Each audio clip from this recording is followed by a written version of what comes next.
The extradition case in Canada against the Huawei executive rumbles on. It now turns out that her arrest might have been carried out unlawfully.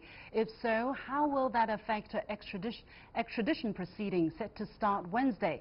And in the first of a series of interviews explaining some of the background to the current two sessions taking place in Beijing, we'll be looking at how China's 55 ethnic minorities fit into the overall political process.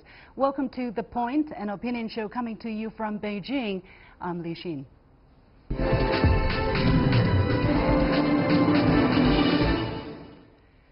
There have been more twists from Huawei CFO Meng Wanzhou's extradition case after the Canadian Justice Department gave the go-ahead to launch proceedings on her extradition to the U.S. last Friday. Her defense team announced on Sunday they will sue the Canadian government, its border agency and the National Police Force for seriously breaching her constitutional rights.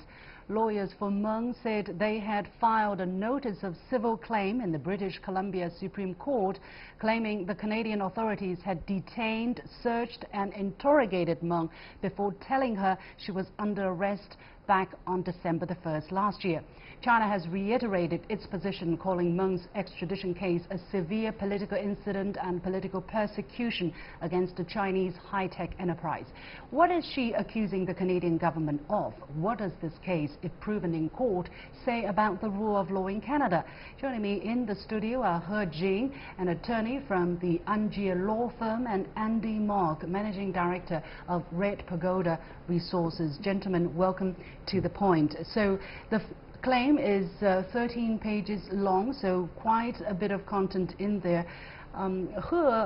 Try to explain to us exactly what she is accusing the border agency and the police force of the Canadian government and the Canadian government of doing, which violated her constitutional rights. I think according to the papers, I think Meng and her lawyer really accused the Canadian government of committing this illegal search and seizure.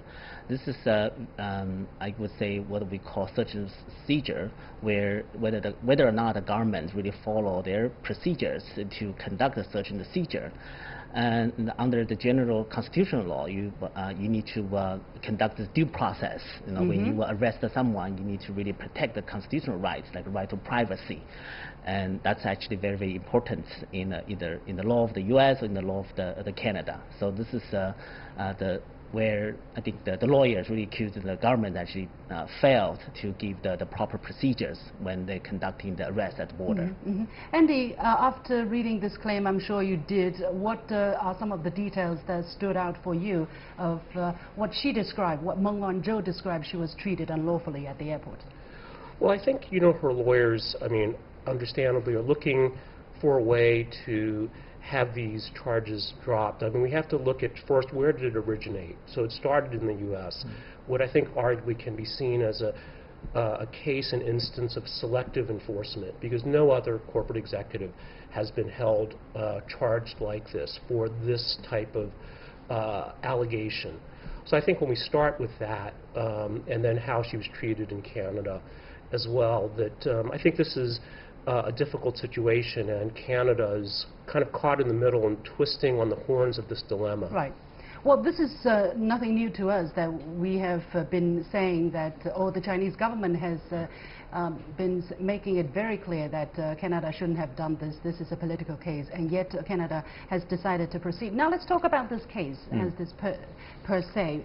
One of the things that her lawyer team has mentioned in the claim is that the case concerns a deliberate and premeditated effort on the part of the defendant officers to obtain evidence and information from the plaintiff in a manner which they knew constituted serious violations of the plaintiff's rights.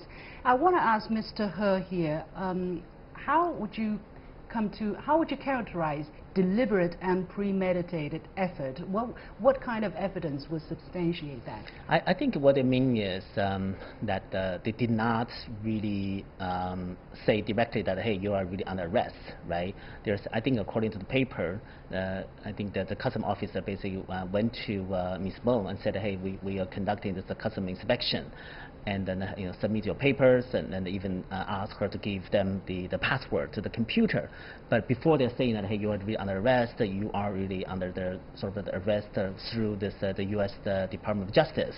So didn't say that. So I think that's why the lawyers are accusing the Canadian government of this deliberate or premeditated kind of behavior.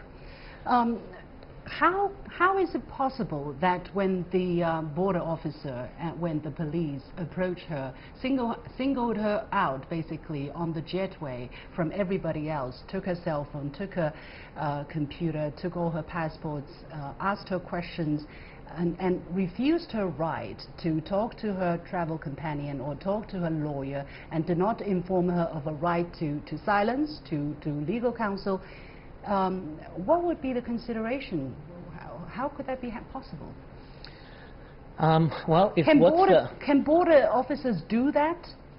I don't know exactly about the Canadian law, but normally, I think lots of in lots of countries they give lots of power to the border officers, because keep in mind this is this is not like Ms. Meng, not the citizen of Canada, and you have lots of international passengers. Normally the custom officials, the border officers, are given probably quite a broad of a discretion to conduct law enforcement activities.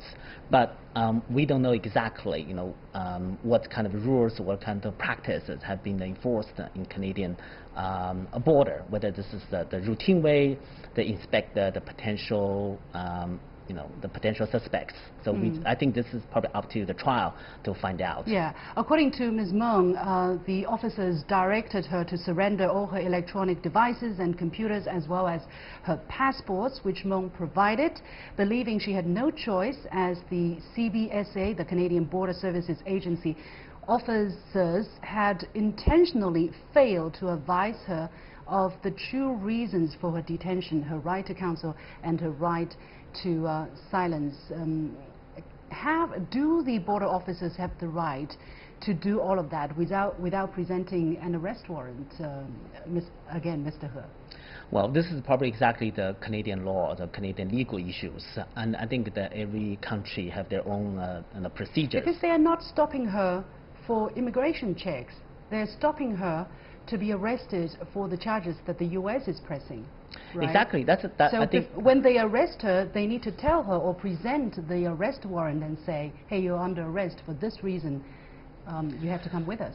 I think the key question is, even if this is improper procedure, okay, even if the custom official did not do what they could have done, okay, let's say in all the fully nice way or polite way, what will be the legal consequences?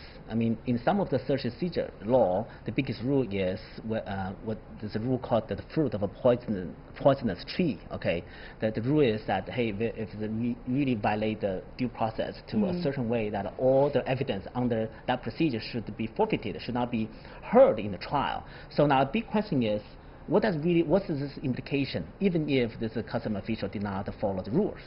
Well, I think there are some significant consequences here, and that is also the word the lawyers are using, because according to the lawyers, the CBSA officers detained Meng Wanzhou for the express purpose of obtaining information which they and the Royal Mounted Police and / all U.S. Department of Justice officers did not believe would be obtained if the plaintiff was immediately arrested, meaning they did not tell her that she was under arrest. Right. They asked her questions, they talked to her, and she replied, without knowing that she was being interrogated for potentially the crimes that she was accused of committing in the United States. Because if they would have presented the arrest warrant, she would have said nothing. She would have said, I want my lawyer, I want to keep silence.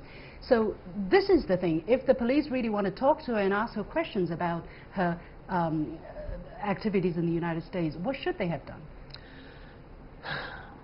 Again, it's probably eventually up to the judge to really look at that what would be different, even if she is fully advised about the procedure. What would be the big difference here? Would she have the right not to give any of the evidence, I think that's probably one of the very big legal questions the court so has to basically consider. you're saying whether due process or not is not very important so long because it doesn't really change very much Well, the the outcome. key is whether this is really part of the due process. Due process is very has a lot of subtleties. Okay. So this is again, this is probably the big constitutional law issues maybe for this case. I'm sure there are a lot of legal questions here. We're not the court, so we're not going to talk about that. But and yet, Andy, looking at this, hearing all the legal back and forth, what is your impression of the kind of questions that are being raised, meaning the possibility that due process was not being observed? What's the implication, you think, of this suit of Meng against the Canadian government on her extradition case? Well, I think, exactly is the point you made, right? I mean, that can this affect the outcome? I mean, my understanding, not being a lawyer, but that it's an extradition case, right? So Canada's detaining her. No, but I think the point here really is that the Canadian Department of Justice has repeatedly insisted that Canada is a country of rule of law, that the judicial system is impartial, is perfect. The administrative branch doesn't go into the judicial branch. That is the problem. I think that is where it just doesn't add up. If it is a country of rule of law, why would officers not carry out due process? For what reason, Andy? Well, there certainly could be a political motivation here as well. Political in the sense that Canada is part of the Five Eyes, the so-called Five Eyes that share information, intelligence with the United States. So it could, it certainly sounds like on the face of it that they were also, in addition to detaining her for this extradition to the United States, but also perhaps thinking about maybe we can get some useful information as well. Again, without knowing the details, it certainly sounds plausible and that wouldn't be surprising. But then the That's why I think that Ms. Meng and her team actually made a very, very good, very powerful move, by filing this a constitutional case. At least force everyone to really looking at the procedure, what exactly have been done, whether it's really right or wrong under the Canadian constitutional law.